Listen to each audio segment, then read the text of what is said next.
سوال خیلیاتون اینه که نحوه سیمکشی زیر لامپای آویز به چه شکله؟ امروز میخوایم به طور کامل در مورد این موضوع صحبت کنیم. برای شروع کار میایم ایلیدیا رو به قسمت‌های 4 پیکسلی تقسیم میکنیم.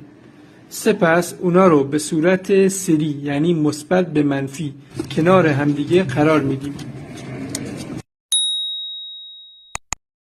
خب در این قسمت باید این نکته رو دقت کنیم. اگر لامپمون 8 پیکسل بود، این زیر رو ما تقسیم میکنیم به 3 قسمت، چون دورش 25 تیکه، از زیرش هم 3 تیکه میشه 28 تیکه.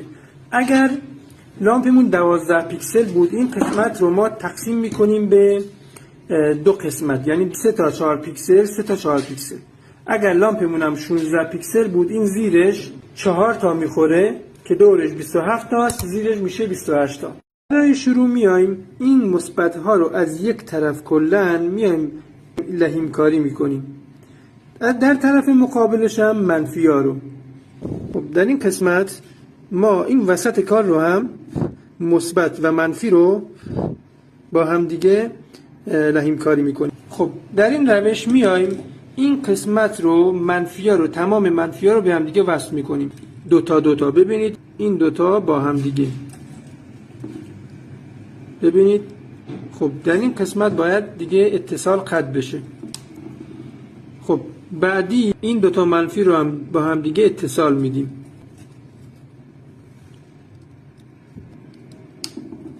و این دوتای آخر رو دوباره منفی رو با هم دیگه اتصال میدیم.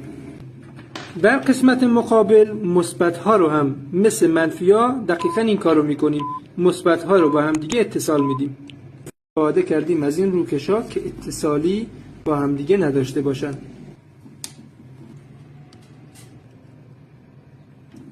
در واقع اومدیم این دوتا شاخه رو با هم دیگه موازی کردیم، یعنی مثل اینه که این دوتا شاخه مثلا یک شاخه شده باشه.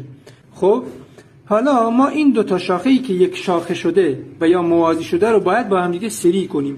پس میایم در این قسمت کار، ببینید در این قسمت میایم اینا رو با هم دیگه سری میکنیم. متوجه شدید؟ این نکته رو دقت کنید، خیلی نکته مهمیه. اگر بیایم از این دو سر دو تا سیم خروجیمون رو بگیریم، باید این مابین رو اتصال بدیم. اما اگر بیایم از این قسمت خروجیمون رو بگیریم، باید این دوتا رو از زیر به هم دیگه اتصال بدیم.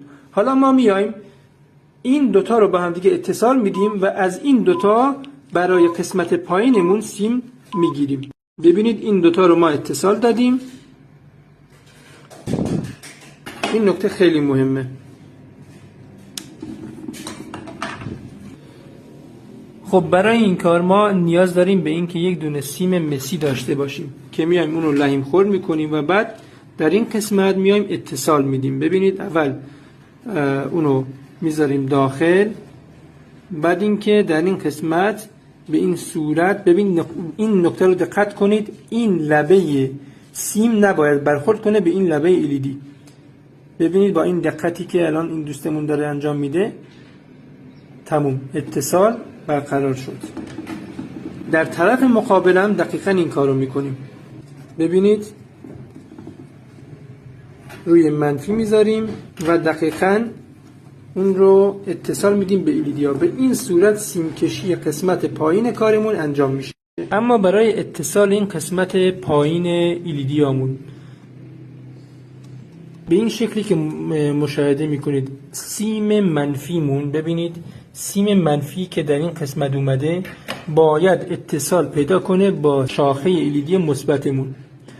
در قسمت مقابل هم سیم مثبتی که از اینجا اومده باید اتصال پیدا کنه با شاخه منفیمون.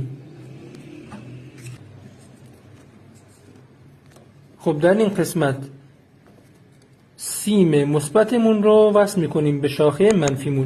یک نکته رو اینجا دقت کنید، در طرف مقابل باید حتما این دو تا با هم دیگه اتصال پیدا نکنن. چرا که اگر اتصال پیدا کنن اتصال کوتاه برقرار میشه.